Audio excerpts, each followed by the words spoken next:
اب ان یہودیوں کے جو ناپاک عزائم اور منصوبے تھے، پہلے سے بھی تھے، اس پر میں نے کافی بحث کی ہے اور گفتگو بھی کی ہے، خطاب کیا ہے، یہ پوری دنیا کو کنٹرول کرنے کی کوشش میں لگے ہوئے ہیں۔ ایک چند یہودیوں کی یہ خرافات، انہوں نے ہیکل سلیمانی کو تعمیر کرنے کے لیے بیت المقدس کو ختم کرنے کا بھی ناپاک ارادہ رکھا ہے۔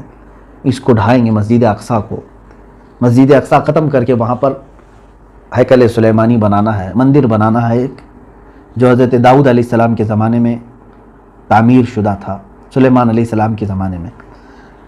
یہ اتنا ہی نہیں، بلکہ انہوں نے پورے اسرائیل کو گریٹر اسرائیل کا نام دیا۔ آپ بھی گوگل پر گریٹر اسرائیل ڈال کر کے دیکھیں تو آپ کو ایک میپ دکھے گا۔ دنیا کے نقشے میں انہوں نے اپنا ایک میپ ایسا بنایا ہے، ان کے دعوے کے مطابق اسرائیل کا حصہ صرف وہ نہیں ہے جہاں پر آج یہ ہیں، بلکہ یہ عراق کا بھی کچھ حصہ لینا چاہتے ہیں، مصر کا بھی کچھ حصہ، اردن کا جس کو جارڈن کہا جاتا ہے وہ بھی حصہ، اور پھر سیریا کا یعنی ملک شام کا حصہ، اور پھر سعودی عرب جو عرب شریف ہے، اس میں خیبر تک کا علاقہ شامل ہے، مدینہ طیبہ کے قریب قریب تک۔ اتنا پورا حصہ ان کا دعویٰ ہے کہ یہ اسرائیل کا ہے اور وہ اس کو لے کر رہیں گے، جس سلسلے میں پوری دنیا میں یہ گھماسان ہے۔ نام میں نے ابھی لیا ہے، انہی ملکوں میں سب سے زیادہ ابھی آپسی معاملات، خانہ جنگی شروع ہے۔ آپ مصر کے حالات بھی دیکھیں، پائیدار نہیں ہیں۔ عراق کو پوری طرح تباہ کر دیا گیا ہے۔ ملک شام کی حالت کیا ہے آج؟ اور جارڈن میں بظاہر دیکھنے کو ایک حکومت نظر آتی ہے، ورنہ وہاں پر بھی یہودیوں کی غلامی بہت زیادہ ہے۔ اور سعودی، ان کو تو دوسرا نام اگر یہودی کہا جائے، جو بادشاہ بیٹھے ہوئے ہیں، جو وہاں پر منتظمین ہیں، میں ان کی بات کر رہا ہوں، سارے ملک کے باشندوں کے لیے نہیں، تو میں سمجھتا ہوں کہ یہ کوئی خراب بات نہیں ہے، وہ مکمل ان کی غلامی میں ہے۔ بلکہ بہت ساری ایسی باتیں لیک بھی ہوئی ہیں کہ سعودی عرب کے جو ذمہ دار لوگ ہیں، انہوں نے اسرائیل کے بہت سارے خفیہ میٹنگیں اٹینڈ کی ہیں، جن کی ویڈیو لیک ہوئی تھی۔ کیا ضرورت تھی کہ ایک اسلامی کنٹری کو ایک اسرائیل کے یعنی وہاں کے منتظمین کے ساتھ میٹنگ اٹینڈ کرنے کی؟ بہرحال ان تفصیلات میں نہیں جاتا۔ اب جو چیز میں عرض کرنے جا رہا ہوں، اس کے لیے تھوڑی سی میں نے تمہید آپ کے سامنے رکھی۔ برسوں سے، تقریباً 100 سال کے قریب ہونے کو آ گئے، اسرائیل اپنی ہجرت وہاں، یعنی یہودی اپنی ہجرت کرتے کرتے کرتے اسرائیل میں کافی بڑی تعداد میں آ گئے۔ پہلے تو یہ ایک چھوٹے سے حصے میں تھے، اور بڑھتے بڑھتے بڑھتے اب پورے فلسطین کو انہوں نے اپنے اندر کر لیا ہے۔ اب فلسطین تھوڑا سا رہ گیا، اسرائیل بڑھ گیا۔ غزہ کی ایک پٹی ہے، اس کے اطراف پورے اسرائیلی آباد ہیں، یہودی آباد ہیں۔ حتیٰ کہ UN میں، اقوام متحدہ میں یہ قرارداد پاس ہوئی تھی کہ یہودی اردن کے قریب کچھ علاقے ہیں جو فلسطینیوں کے، وہاں اپنی تعمیرات نہیں کریں گے۔ اس کے باوجود اسرائیل نے UN کی مخالفت کرتے ہوئے ابھی تقریباً 2 لاکھ یہودیوں کو اس میں آباد کیا ہے، کئی بستیاں آباد ہو چکی ہیں۔ میں قریب آ رہا ہوں، آپ سوچ رہے ہوں گے یہ باتیں کیوں چھیڑ رہے ہیں، میں قریب آتا ہوں آپ کے۔ یہودیوں کو لا کر کے یروشلم میں بسایا جا رہا ہے۔ یروشلم یہ وہی شہر ہے جس میں بیت المقدس ہے۔ اب یروشلم کا جو لوکیشن ہے وہ تقریباً دنیا کے 3 بڑے ادیان کے لیے مقدس ہے، عیسائیوں کے لیے بھی، کیونکہ بیت اللحم وہاں ہے، عیسیٰ علیہ السلام کی پیدائش جہاں ہوئی تھی۔ یہودی بھی اس کو مقدس مانتے ہیں اور مسلمان بھی، کیونکہ وہ ہمارا قبلہ اول ہے، اور مصطفیٰ کریم صلی اللہ تعالیٰ علیہ وسلم کی معراج کا مبدأ ہے۔ وہاں سے حضور اکرم صلی اللہ تعالیٰ علیہ وسلم کی معراج کی شروعات ہوئی تھی، یعنی آسمانوں پر جانے کی۔ تو اس اعتبار سے یہ تینوں بڑے مقدس، یہ تینوں بڑے ادیان کے لیے مقدس حیثیت رکھتا ہے یہ علاقہ۔ اب یروشلم کے لیے ظاہر سی بات ہے، مسلمان بھی، عیسائی بھی اور یہودی بھی، تینوں کا وہاں پر کچھ نہ کچھ دعویٰ رہا ہے۔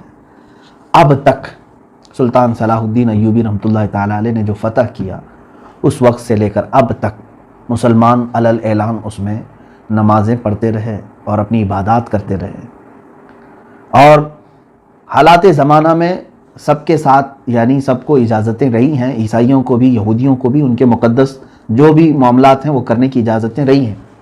لیکن جب سے یہودی وہاں پر آباد ہوئے، انہوں نے دخل اندازی شروع کی۔ اب حالت یہ ہے کہ بیت المقدس میں بھی پرمیشن ان کی لے کر کے مسلمانوں کو جانا ہوتا ہے، یہودیوں کی پرمیشن لے کر انہیں جانا ہے۔ خیر، اب میں قریب اپنے پوائنٹ پر آتا ہوں۔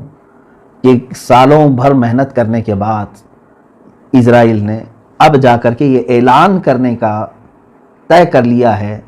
اب اگلا جو مہینہ آ رہا ہے جولائی میں نے جو خبر سنی وہ عرض کر رہا ہوں کہ اس وقت یہ اعلان کر دیا جائے گا کہ اب یروشلم جو ہے اسرائیل کا کیپٹل سٹی ہے، راجدھانی ہے. اس کے بعد پوری دنیا کا معاملہ گرم ہوگا. ہم جون میں چل رہے ہیں، جولائی کے متعلق میں نے سنا ہے. بہرحال خبر غلط بھی ہو جنہوں نے مجھے سنایا ہے، لیکن ان کا ناپاک ارادہ اس سلسلے میں ہے ضرور. میرے عزیزو، ان ظالموں نے جو چیزیں پلاننگ کی ہیں وہ اپنی جگہ پر. میں اب حدیث رسول کی طرف آتا ہوں. اچھا، حدیث پاک سنانے سے پہلے ایک بات میں اپنی اس بات کی تائید کے لیے بھی کہہ دوں. شاید آپ کو 2 سال قبل کی یہ خبر بھی معلوم ہوگی، جب امریکہ کا صدر اسرائیل کے دورے پر آیا تو اس نے اناؤنس بھی کیا، نہیں بلکہ امریکہ سے ہی اعلان کیا کہ ہم اپنی سفارت کو، اپنی ایمبیسی کو تل ابیب سے منتقل کر کے یروشلم میں لاتے ہیں. سب سے پہلا یہ ملک ہے امریکہ، US، جس نے یہ اناؤنس کیا کہ میں اسرائیل کا کیپٹل یروشلم کو مانتا ہوں. یہ ٹرمپ نے اعلان کیا تھا، 2018 کی بات ہے غالباً. اس وقت سے ہی یہ بات شروع ہو چکی ہے پوری دنیا میں کہ اب اسرائیل کا کیپٹل یروشلم ہے. اب سنیے حدیث پاک. حضرت معاذ بن جبل رضی اللہ تعالیٰ عنہ سے یہ روایت ہے. رسول کریم صلی اللہ تعالیٰ علیہ وسلم سے آپ نے یہ روایت بیان کی ہے. اللہ کے حبیب صلی اللہ تعالیٰ علیہ وسلم نے فرمایا، عمران بیت المقدس خراب یثرب وخراب یثرب خروج الملحمۃ وخروج الملحمۃ فتح قسطنطینیت وفتح قسطنطینیت خروج دجال او کما قال النبی صلی اللہ علیہ وسلم. اس کے بعد حدیث کا ایک ٹکڑا ہے، اس میں جو ترتیب وار باتیں بیان کی گئی ہیں وہ بہت توجہ سے آپ سنیں.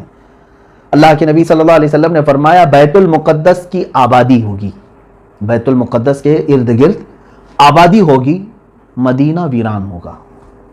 مدینہ طیبہ کی بات کر رہا ہوں، رسول کریم صلی اللہ علیہ وسلم کی مدینے کو ویران کیا جائے گا. اور مدینے کی ویرانی، اب یہ ویران میں توہین کے لفظ میں نہیں استعمال کر رہا ہوں. حدیث پاک میں خراب کا لفظ آیا ہے جس کا معنی تو ویرانی ہوتی ہے. ویرانی کس طرح کی ہے وہ ابھی میں تشریحاً عرض کروں گا. اور مدینے کی ویرانی، ایک بڑی جنگ کا آغاز ہوگا، بہت بڑی جنگ جس کو الملحمۃ الکبریٰ بھی کہا گیا ہے، اور کچھ احادیث میں الملحمۃ العظمیٰ بھی کہا گیا ہے. وہ ایسی جنگ کہ دنیا میں ویسی جنگ کبھی بھی نہیں ہوئی تھی اور اس کے بعد پھر کبھی ہوگی بھی نہیں. اتنی بڑی جنگ ہوگی. یہ مسلمانوں اور کفار و مشرکین کے درمیان، اب جن لوگوں یعنی رومیوں کے درمیان، رومی اور مسلمانوں کے درمیان، عیسائیوں کے درمیان یہ جنگ ہے. کتنی باتیں عرض کیا میں نے. بیت المقدس کی آبادی، مدینے کی ویرانی. مدینے کی ویرانی، ملحمۃ الکبریٰ کی شروعات ہوگی. اب یہ ملحمۃ الکبریٰ کہاں ہوگا، کیسے ہوگا، اس پر میں آتا ہوں. ملحمۃ الکبریٰ کے اختتام پر قسطنطینیہ فتح ہو جائے گا. قسطنطنیہ ایک شہر ہے، اس پر بھی میں گفتگو کرتا ہوں. قسطنطنیہ جیسے ہی فتح ہوگا دجال ظاہر ہو جائے گا. یہ ترتیب ہے، بڑی نشانیوں کی ترتیب میں یہ ایک بات. اب اسی پر اگر گفتگو کریں تو بات طویل ہو جائے گی، اور حالات پورے کے پورے اس حدیث کے قریب آ رہے ہیں، اس لیے مجھے آج آپ کو اس حدیث کو سنانا پڑ رہا ہے. عزیزان گرامی وقار، اب حالات دیکھیں. اللہ کے نبی صلی اللہ تعالیٰ علیہ وسلم نے فرمایا عمران بیت المقدس خراب یثرب، بیت المقدس کی آبادی. اب اس آبادی سے مراد کیا ہے؟ محدثین دو طرف گئے ہیں. بعض نے یہ کہا کہ اس کے آس پاس آبادی بہت بڑھ جائے گی، اب یہودی ہوں یا عیسائی ہوں یا مسلمانوں کی آبادی کوئی بھی مطلق ہے، یعنی وہ بہت ہی بڑا شہر بن جائے گا اور یہودی مسلسل وہاں پر یہودی کالونیاں بنا رہے ہیں. ابھی تقریباً اس سال کی خبر ہے، میں آپ کو بتاؤں 2 لاکھ یہودیوں کو انہوں نے آباد کیا وہاں پر، کالونیاں بنائیں، بستیاں بنائیں غیر قانونی طریقے سے. اور تقریباً 25 سال سے مسلمانوں کی دکانیں بند ہیں، تالوں پر بھی جالے لگ چکے ہیں. آپ جا کر کے دیکھ سکتے ہیں بیت المقدس کے ارد گرد جو کرفیو لگے ہوئے تھے وہ ابھی تک لگے ہوئے ہیں، لیکن ان کی آبادی بڑھ رہی ہے. اگر حدیث پاک کے مفہوم میں یہی ہے کہ ان کی آبادی ہے تو بھی کوئی حرج نہیں. حدیث پاک میں مطلق فرمایا گیا بیت المقدس کی آبادی. مگر اس کے مطابق ایک اور حدیث پاک ملتی ہے جس میں اللہ کے نبی صلی اللہ تعالیٰ علیہ وسلم نے فرمایا جب تم دیکھو گے کہ خلافت ارض مقدسہ میں جا چکی ہے تو سمجھ لو کہ بڑی نشانیاں سب ظاہر ہونے کا وقت آ چکا ہے. خلافت ارض مقدس کا مطلب بیت المقدس، خلافت اگر ارض مقدس میں آ گئی تو اس کا مطلب یہ ہوا کہ مسلمانوں کی خلافت پھر سے قائم ہوگی اور وہ بیت المقدس سے ہوگی۔ اب اس حدیث کے متعلق فرمایا گیا کہ اب ارض مقدس میں جب خلافت قائم ہوگی تو وہاں پر آبادی بڑھ جائے گی، کیونکہ دارالخلافہ جہاں ہوتا ہے، دارالحکومت جہاں ہوتا ہے، وہ تو مین شہر ہوتا ہے، وہاں پر کثرت سے آبادی ہوگی۔ تو ایک حدیث کا مفہوم، اس حدیث کا مفہوم یہ بھی ہو سکتا ہے۔ لیکن اب کے جو حالات مجھے نظر آ رہے ہیں اس حدیث کے مطابق، دو چیزیں کیا آپ کو ساتھ ساتھ نظر نہیں آ رہی ہیں؟ ایک طرف ان لوگوں نے بیت المقدس پر ظالمانہ جابرانہ قبضہ جمایا ہوا ہے اور کالونیاں بسا رہے ہیں، اور ان قریب آپ دیکھنا کہ اناؤنس ہو جائے گا، پورے کے پورے دنیا کو سینٹرلائز کرنے کی کوشش کی جائے گی۔ آپ دیکھیں گے ان باتوں کو، ساری بینکوں کا، ساری بڑی کمپنیوں کا مرکز اسرائیل بن جائے گا۔ آج بھی پوری دنیا میں جتنے اسلحے، ویپنز، ہتھیار سپلائی کیے جاتے ہیں، اس میں سے بھاری مقدار 60 یا 70% حصہ اسرائیل کا ہے۔ پوری دنیا کو ہتھیار سپلائی کرنے میں یہ چھوٹا سا ملک بڑا کردار ادا کرتا ہے۔ بڑی بڑی کمپنیوں کے مالک اسرائیلی ہیں، آج بھی بڑی بڑی کمپنیاں ہیں جن کو گنانے میں وقت لگ جائے گا۔ یہ ساری کی ساری کہاں مرکزیت اختیار کر جائیں گی؟ اسرائیل میں۔ اب وہی ان کا جو خواب ہے، یہودیوں کا یہ خواب ہے کہ ہم گریٹر اسرائیل بنا کر کے رہیں گے، جو انہوں نے میپ میں بنایا ہے اتنا لمبا چوڑا، وہ خیبر تک کا علاقہ قبضہ کرنا ہے۔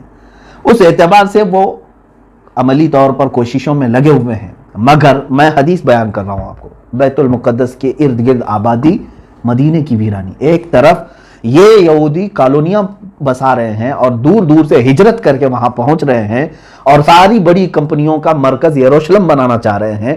امریکہ نے ایمبیسی منتقل کر دی، اب اس کے بعد اس کے نقش قدم پر دوسرے ملک بھی دھیرے دھیرے اپنی ایمبیسیاں کہاں لے کر کے آئیں گے؟ یروشلم میں لے کے آئیں گے۔ دوسری طرف ادھر مدینہ طیبہ کو دیکھیں، مدینہ طیبہ مسلسل 3 ماہ ہو چکے مسجد نبوی کو بند رکھا گیا ہے۔ اب مدینہ کی ویرانی سے کیا مراد ہے؟ عزیزان گرامی، میرا کلیجہ حلق کو آ جائے اگر میں وہ حدیثیں آپ کو پڑھ کے سناؤں۔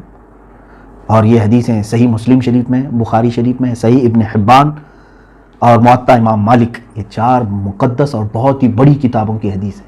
اللہ کے نبی صلی اللہ تعالیٰ علیہ وسلم نے فرمایا، تم دیکھو گے عنقریب مدینے کو ایسا چھوڑ دیا جائے گا، مدینے کو چھوڑ دیا جائے گا، یہاں تک کہ اس کے رہنے والے اور زیارت کرنے والے مدینے سے خالی ہو جائیں گے، اور مدینے میں درندے آئیں گے، یہاں تک کہ مسجد نبوی میں کوئی درندہ داخل ہو جائے گا۔ صحابہ اکرام رضوان اللہ تعالیٰ علیہم اجمعین نے پوچھا، یا رسول اللہ صلی اللہ علیہ وسلم، مدینہ طیبہ کے پھر پھل اور پھول جو کثرت سے ہوں گے وہ کون کھائیں گے؟ میرے آقا صلی اللہ علیہ وسلم نے فرمایا، صرف پرندے اور درندے کھائیں گے، مدینہ خوب خوشحال ہوگا۔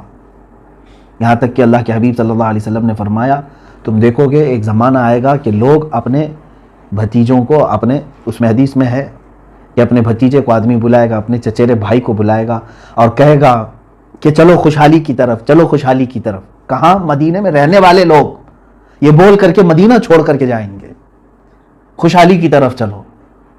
جبکہ میرے آقا صلی اللہ تعالیٰ علیہ وسلم فرماتے ہیں کہ المدینۃ خیر لہم لو کانوا یعلمون، مدینہ ان کے لیے سب سے بہتر ہوگا اگر وہ جان لیں، اگر ان کو تھوڑی بھی شد بدھ ہے تو انہیں معلوم ہونا چاہیے کہ مدینہ ان کے لیے خیر ہے، لیکن وہ مدینے کو چھوڑ کر خالی کر کے جائیں گے۔ اب مدینے کی ویرانی سے مراد یہی ہے، تو وہ ابتدا ہم اپنی آنکھوں سے آج دیکھ رہے ہیں۔ مدینہ طیبہ میں رہنے والے لوگ، ہم جیسے لوگ تو دور پڑے ہوئے ہیں، میرے آقا صلی اللہ تعالیٰ علیہ وسلم کی چوکھٹ کے بوسوں کے لیے ہم منتظر ہیں۔ کئی موسم آئے چلے گئے، رمضان بھی گزر گیا، حج بھی گزر گیا، یہ وہ موسم ہوتے ہیں کہ حجاج کی زبانوں سے لبیک سنتے ہی میرے آقا کی یاد آ جاتی تھی کہ یہ نبی کونین صلی اللہ علیہ وسلم کو سلامی پیش کرنے کے لیے جا رہا ہے۔ مگر یہ سارے موسم گزرتے گئے میرے عزیزو، ہم تو دور بیٹھے صرف ترستے رہ گئے، لیکن جو مدینہ طیبہ میں موجود ہیں ان سے بھی آپ پوچھیں، ان ظالموں نے ان لوگوں کو بھی دربار رسالت میں حاضر ہونے سے روک رکھا ہے۔ محض ایک بیماری بہانہ، کورونا وائرس کے بہانے پر روضہ رسول صلی اللہ تعالیٰ علیہ وسلم کے سامنے آنے جانے کی پابندی ہے۔ اگرچہ ان لوگوں نے تھوڑی مسجد کھولی ہے، کچھ مخصوص علاقے کھولے ہیں، لیکن مسجد نبوی روضہ رسول صلی اللہ تعالیٰ علیہ وسلم پر حاضری نہیں ہے۔ تو کیا یہ ویرانی نہیں ہے؟ عبادتوں کا نہ ہونا یہ سب سے بڑی ویرانی ہے، اور وہاں کے لوگوں میں یہ تمام چیزیں آئیں گی۔ میرے عزیزو، اس سلسلے کو سن کر کے آپ یہ مت سمجھنا کہ میں نے مدینہ طیبہ کی بے ادبی کی ہے۔ سچ بتاؤں، زندگی کی صرف ایک ہی خواہش ہے کہ اللہ رب العزت اگر ہماری کسی نیکی پر کوئی اجر دے گا تو میں صرف اتنی طلب رکھتا ہوں کہ مولا مجھے جنت البقیع میں دفن عطا کر دے۔ میں مدینہ طیبہ کے لیے، عزیزان گرامی وقار، یہ کوئی دکھاوے کی یا ریاکاری کی بات نہیں کر رہا ہوں، یہ اخلاص کے ساتھ اللہ کی بارگاہ میں ہمیشہ دعا کرتا بھی رہتا ہوں۔ مگر ان حدیثوں میں جو باتیں ہیں اس کو آپ یہ نہ سمجھ لیں کہ کیا مدینہ ایسا ویران ہو جائے گا، یہ تو میرے مصطفیٰ کریم صلی اللہ علیہ وسلم نے بیان فرمایا۔ لیکن جو لوگ چھوڑ کر کے جائیں گے مدینہ، جو باشندے ہوں یا زائرین ہوں جو خالی کریں گے، ان کے بھی متعلق مدینہ طیبہ کی فضیلتوں میں میرے آقا صلی اللہ تعالیٰ علیہ وسلم نے فرمایا، صحیح مسلم شریف کی حدیث ہے، مدینہ طیبہ ایک بھٹی کی طرح ہے، آگ کی بھٹی جس طرح سے ہوتی ہے کہ لوہے کو اس میں ڈالیں تو جس طرح سے بھٹی میل کچیل کو نکال دیتی ہے، سونے کو آپ سنار کے پاس دیں وہ تپاتا ہے آگ میں، جتنا ویسٹیج ہے وہ نکل جاتا ہے، پیوریٹی باقی رہتی ہے۔ میرے آقا صلی اللہ علیہ وسلم نے فرمایا مدینہ ہر خبیث کو اپنے اندر سے نکال کر باہر کرے گا، صرف وہی رہ جائیں گے جو طیب ہوں گے، صرف وہی رہ جائیں گے۔ یہ چند دنوں کے لیے ہو سکتا ہے مدینہ طیبہ کی ویرانی، لیکن دوسری حدیثوں میں یہ بھی ملتا ہے، اللہ کے نبی صلی اللہ تعالیٰ علیہ وسلم نے فرمایا دجال مدینے میں نہیں آئے گا، یاجوج ماجوج مدینے میں نہیں آئیں گے، بڑے بڑے فتنے مدینے میں نہیں آئیں گے۔ اور میرے آقا صلی اللہ علیہ وسلم نے یہ بھی فرمایا ان الایمان لا یأزر الی المدینہ کما تأزر الحیۃ الی جحرہا، ایمان پوری دنیا سے لوٹ کر کے مدینے میں ایسا آ جائے گا جیسے سانپ گھوم پھر کر کے واپس اپنے سوراخ میں آ جاتا ہے، اپنے بل میں جیسے آ جاتا ہے سانپ۔ اللہ کے حبیب صلی اللہ علیہ وسلم فرماتے ایمان مدینے میں رہ جائے گا۔ تو ویرانی سے مراد یہ نہیں ہے کہ ہمیشہ کے لیے خراب ہو جائے گا، یہ چند دنوں کے لیے ہو سکتا ہے۔ مسجد نبوی شریف کی اذانیں اور مسجد نبوی شریف کی نمازیں بند کر دی جائیں گی، وہ تو ہم اپنے آنکھوں سے آج دیکھ رہے ہیں، اذانیں ہو رہی ہیں، نمازیں جس طرح سے بھی وہ لوگ ادا کر رہے ہیں۔ حد ہو گئی میرے عزیزو، حد ہو گئی۔ ارے لوگ تو وہاں مرنے کی تمنا رکھتے ہیں، اگر کوئی بیماری کا مسئلہ اس طرح سے ہوتا کہ جان لیوا ہے تب تو ہم سمجھتے ہیں، لیکن جس بیماری کو تم لوگوں نے آج پوری دنیا میں ڈر اور خوف کا ماحول بنا کر لوگوں کو وسوسوں میں ڈال رکھا ہے، یہ بیماری سردی اور بخار سے زیادہ کچھ نہیں۔ یہ میں بڑی بات کہہ رہا ہوں، اگر تو مجھے پکڑیں میرے عزیزوں، میں صرف اس لیے کہہ رہا ہوں کہ کینسر سے اتنے اچھے ہوتے ہوئے لوگوں کو آج تک میں نے نہیں دیکھا، HIV سے اچھے ہوتے ہوئے، کیور ہوتے ہوئے اتنے لوگوں کو نہیں دیکھا۔ میں صرف اگر اپنی انڈیا کی بات کروں تو 4.5 لاکھ لوگوں کو آج یہاں بتا رہے ہیں، جس میں سے تو 3 لاکھ اچھے ہو چکے ہیں۔ اتنی بڑی تعداد اگر اچھے ہو سکتے ہیں، کیور ہو سکتے ہیں، تو یہ بیماری جان لیوا کیسے ہو گئی؟ اس کو جان لیوا کہتے ہیں۔ اس سے زیادہ خطرناک تو BP ہے، شوگر ہے۔ کبھی بلڈ پریشر والوں کو صحیح ہوتے ہوئے سنا ہے آپ نے؟ شوگر کے مریض کو کیور ہوتے ہوئے سنا آپ نے؟ وہ چلتا رہتا ہے کنٹینیو موت تک۔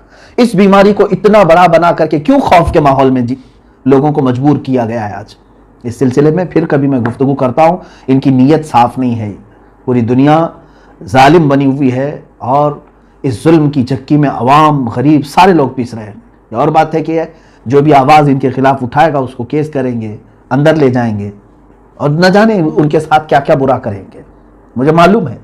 اس کے باوجود میں گفتگو کر رہا ہوں صرف اس لیے کہ اے غیور مسلمانوں بیدار ہو جاؤ، اللہ تمہارا حامی ہے، رسول کریم صلی اللہ تعالیٰ علیہ وسلم تمہارے ناصر و مددگار ہیں۔ اپنی ان تمام پھیلائی ہوئی باتوں پر اعتماد اور بھروسہ نہ رکھو، ایمان نہ لاؤ ان کی تمام باتوں پر۔ بات یہ عرض کر رہا تھا مدینہ طیبہ کو جس طرح سے ویران کرنے کی ان لوگوں نے کوشش کی، اللہ اکبر، آج بتانے سے زبان لڑکھڑا جاتی ہے۔ اب اللہ کے حبیب صلی اللہ تعالیٰ علیہ وسلم نے جو بیان فرمایا کہ خراب یثرب خروج الملحمۃ الکبریٰ، خروج الملحمہ، ملحمہ کیا ہے یہ؟ اب اس پر میں بات کروں۔ دنیا کی سب سے بڑی جنگ، ملحمہ جو ہے یہ لحم سے بنا ہوا ایک لفظ ہے، گوشت کاٹنے کی جو دکان ہے اس کو ملحم بھی کہتے ہیں۔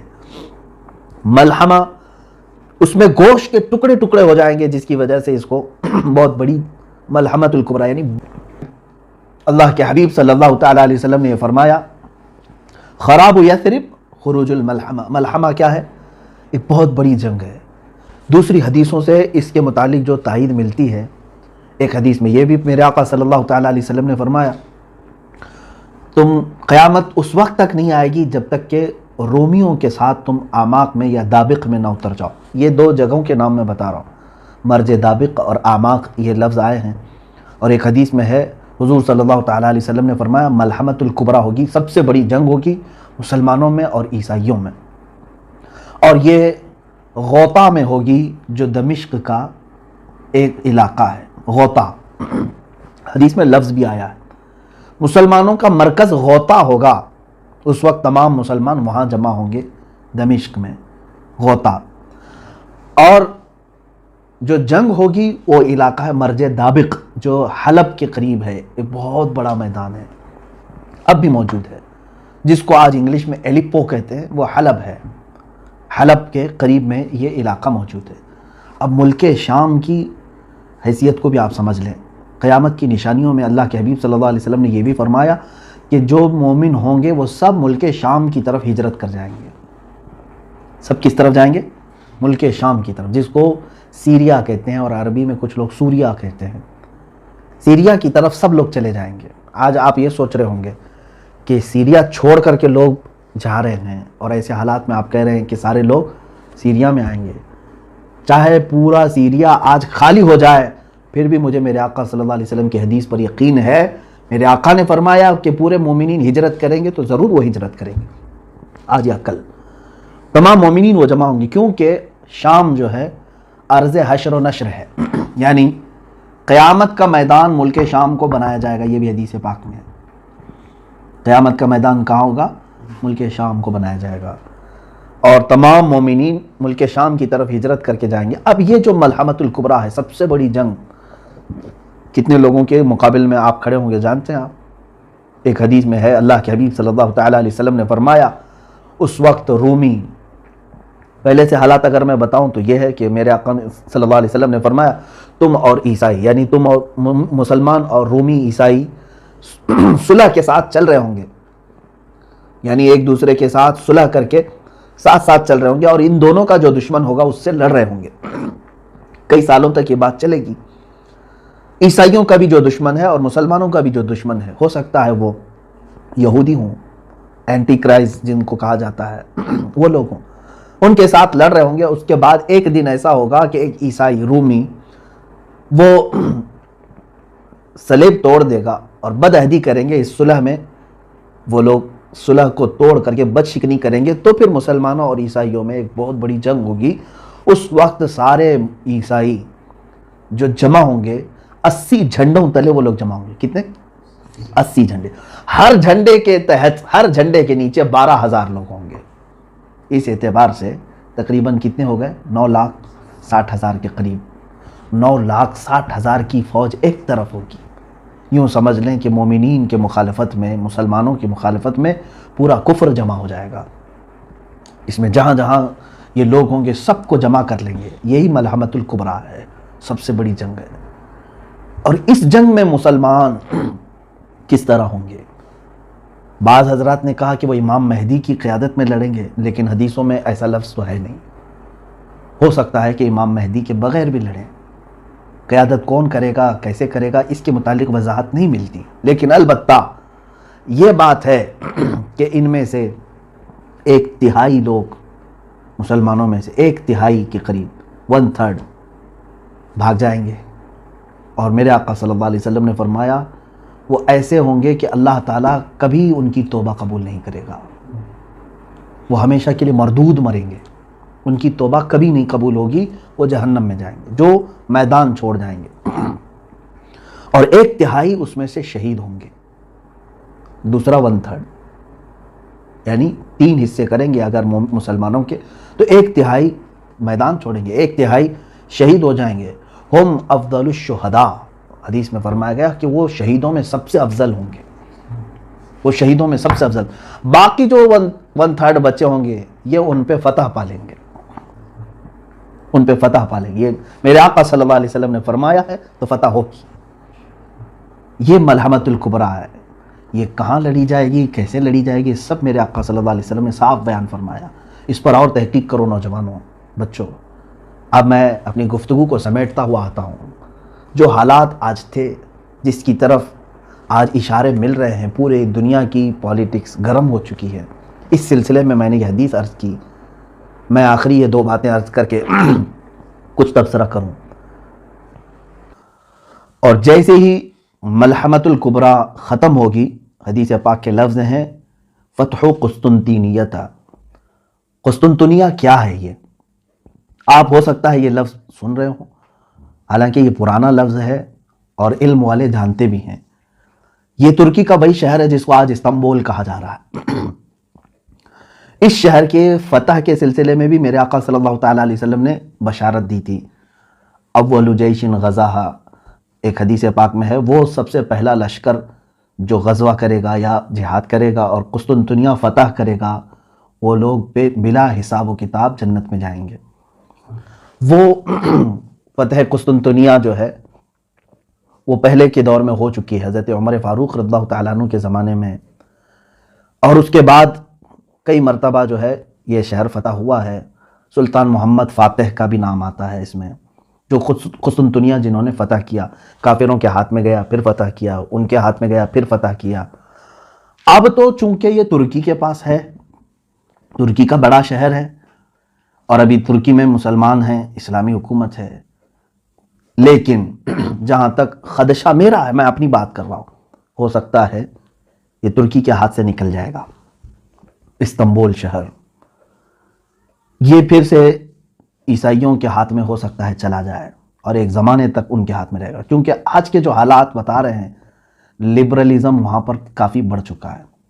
جو بلکہ میں اگر بتاؤں، آپ تحقیق کریں، ترکی کی حکومت کا جو آئین ہے، وہاں کا جو نظام ہے، اس میں بھی یہ چیز موجود ہے کہ وہ ترکی کوئی ایک مذہبی حکومت نہیں، یعنی وہاں کا کوئی سرکاری مذہب نہیں ہے، بلکہ وہ جیسے انڈیا ہے سیکولر ہے، ہمارا کوئی سرکاری مذہب نہیں۔ اسی طرح سے ترکی کا بھی انہوں نے بنایا ہے، جب خلافت عثمانیہ ختم ہوئی تھی تب یہ بنایا گیا تھا اس طرح سے کہ موجودہ صدر نے اسلامی کام زیادہ کیے ہیں، لیکن آج بھی وہاں کا نظام ہے وہ سیکولر ہے، اور آج بھی بہت سارے وہاں امریکہ کے پٹھو موجود ہیں، بہت سارے ایسے جو منافق ہیں، وہ اپنے ماحول کو بڑھانے کی کوشش کر رہے ہیں۔ تو مجھے جہاں تک اندیشہ لگتا ہے، استنبول ان کے ہاتھ سے جائے گا اور عیسائیوں کے قبضے میں رہے گا، چونکہ حدیث پاک میں جو ترتیب بتائی گئی ہے، پہلے عمران و بیت المقدس، بیت المقدس کی آبادی اور مدینے کی ویرانی، مدینے کی ویرانی ملحمۃ الکبریٰ کا ظہور ہوگا، یعنی بڑی جنگ ہوگی۔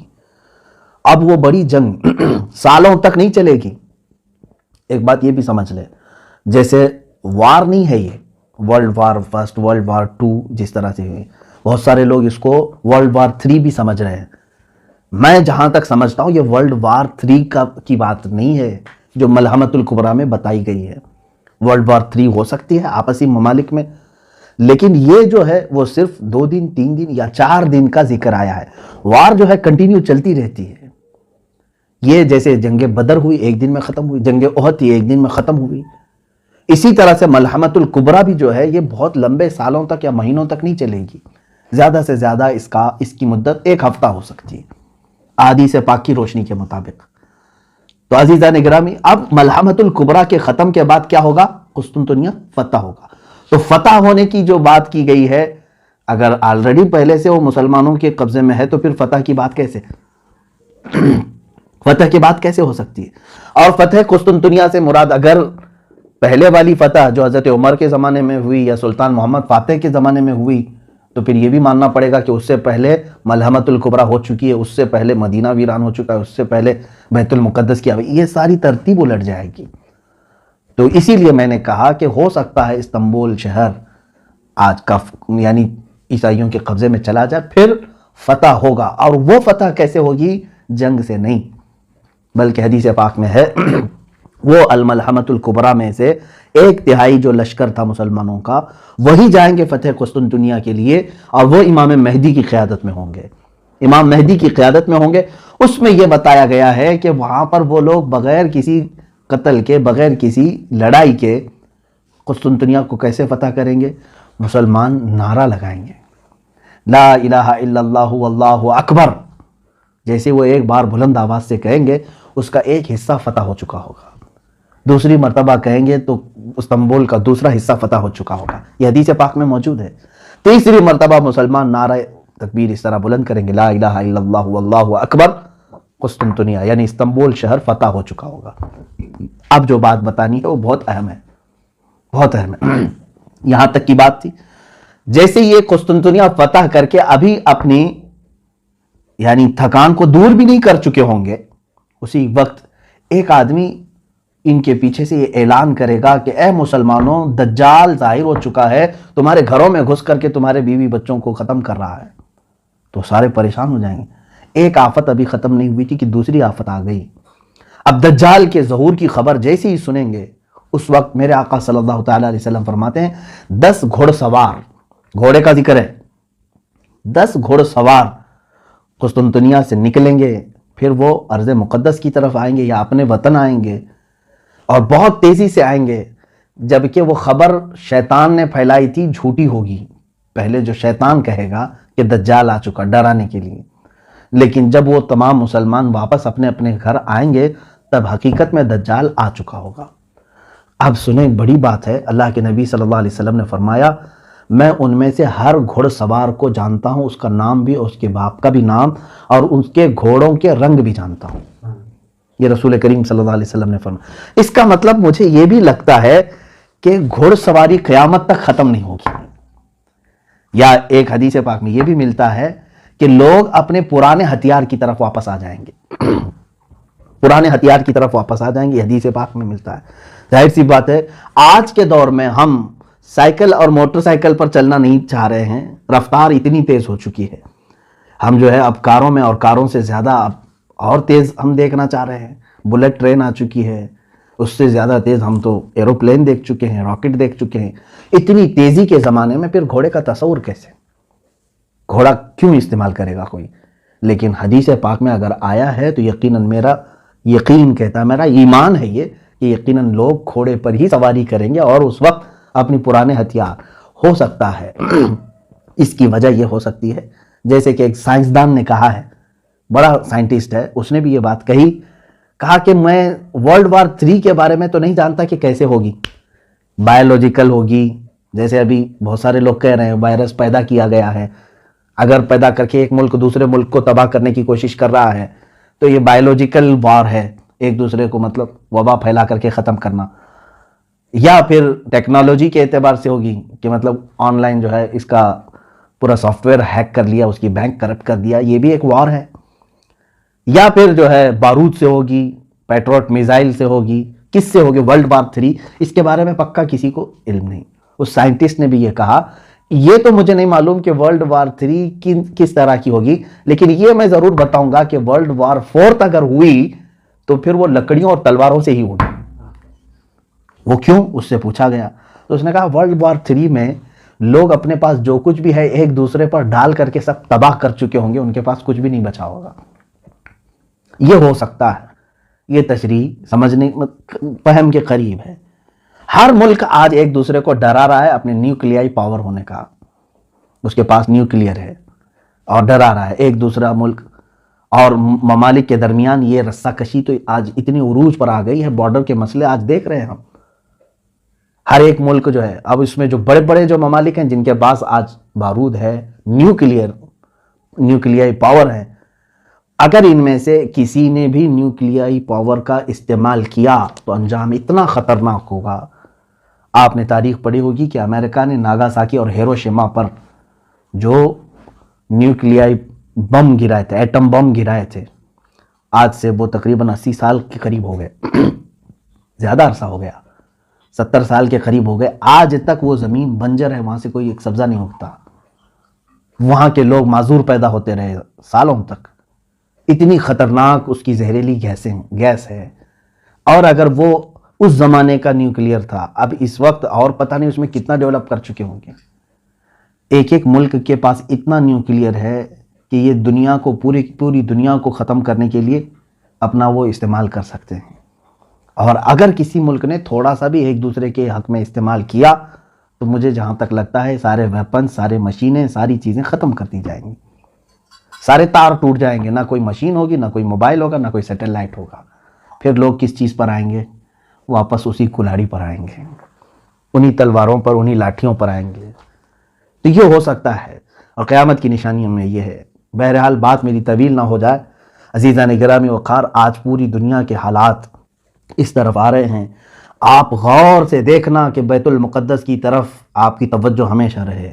یہ پورے دھیان بھٹکانے کی کوشش تھی پوری دنیا میں، ہم سب کے ذہن کو دوسری طرف ڈالنے کی، کہ آج یروشلم کو کیپٹل بنانے کی یہودیوں نے ایسی سازش کی کہ پوری دنیا کو ایک وبا کے چکر میں مبتلا کر رکھا، اور سب کو ڈر کے ماحول میں، لاک ڈاؤن کے ماحول میں، کوئی پروٹیسٹ نہ کر سکے، کوئی باہر نہ آ سکے، قید کر دیا. ایک طرف اسلامی ممالک جن کو ہم کہہ رہے ہیں ان کو زرخرید غلام بنا چکا ہے. یہ سارے سعودی ہوں، جتنے بھی اس کے ہم نوا ہوں، ان میں سے کسی کے بھی اندر اس کے خلاف بولنے کی ہمت نہیں، جسارت نہیں، بلکہ اب تو یہ اپنے بارڈر بھی اسرائیل کے استقبال کے لیے کھولنے کو تیار ہیں. ایک بات یہ بھی حدیث پاک میں موجود ہے، اللہ کے حبیب صلی اللہ علیہ وسلم نے فرمایا وَيْلٌ لِّلْعَرَبِ مِن شَرٍ قَدِ اقْتَرَبَ. تمام عرب کے لیے تباہی ہو، ویل ہے، بربادی ہو ایسے شر سے جو بہت ہی قریب آ چکا ہے. ایک حدیث پاک میں ایک ایسا فتنہ اٹھے گا کہ عرب سب تباہ ہو جائیں گے، عرب سب مریں گے. اب وہ کون سا فتنہ ہوگا وہ ہم دیکھ رہے ہیں. اور حدیث پاک کے لفظ یہ ہیں، میرے آقا صلی اللہ علیہ وسلم نے فرمایا اس فتنے میں جتنے عرب مارے جائیں گے وہ سب جہنم میں جائیں گے. قتلاھا فی النار. حضور صلی اللہ علیہ وسلم نے فرمایا اس فتنے کے جتنے مقتولین ہیں، جتنے مارے جائیں گے، وہ سب جہنم میں ہوں گے، کیونکہ یہ سب دنیاوی غرض سے لڑ رہے ہوں گے آپس میں، اور یہ دنیاوی غرض سے لڑ کر کے مر رہے ہوں گے، اور یہ جہنم میں جائیں گے. ہو سکتا ہے یہ وہی زمانہ ہے جس میں عرب تباہی کی طرف جائیں گے، ان کی تباہی قریب ہے. اور میں نے ایک حدیث پاک اس سے قبل بھی آپ کے سامنے رکھی تھی.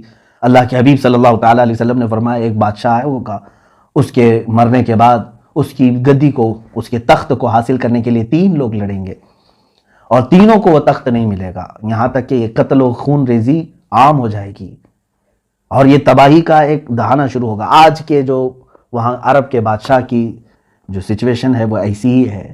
میں یہ ایگزیکٹ نہیں کہہ رہا کہ اسی زمانے کے لیے یہ بات کہی گئی، ہو سکتا ہے اس کے بعد بھی ہوگا، لیکن حالات یہ بتا رہے ہیں کہ اس بادشاہ کے مرنے کے بعد یہاں پر بھی 3 دعوے دار ہیں. آلریڈی 2 کراؤن پرنسز کو ان لوگوں نے، 2 کراؤن پرنس کو انہوں نے ہٹایا، اب تیسرا یہ جو بیٹھا ہوا ہے.